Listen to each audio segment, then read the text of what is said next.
বেনজিরের বিরুদ্ধে নিজে বাদী হয়ে দুদকে মামলা করছি। মহান সংসদে আমি তার বিরুদ্ধে বক্তব্য দিছি। মতিউর যে কর কমিশনার মতিউরের বিরুদ্ধে আমি মামলা করছি। আমি সালাম মুর্শিদের বাড়ি নিয়ে মামলা করছি। আমি সালাউদ্দিন কাজী সালাউদ্দিন যে ফুটবলের দুর্নীতি নিয়ে আমি কথা বলছি। ওসি মোয়াজ্জেমের বিরুদ্ধে আমি নিজে মামলা করছি, করে তার ৮ বছরের সাজা হয়েছে ডিজিটাল নিরাপত্তা আইনে।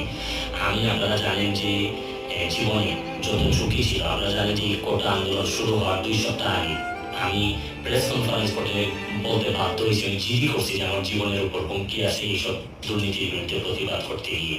সুতরাং আমি এই যুদ্ধে সবসময় চেষ্টা করছি।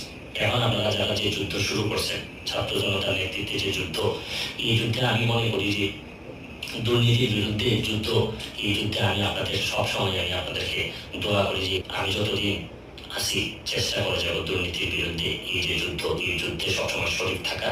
আমার জায়গা থেকে আমি চেষ্টা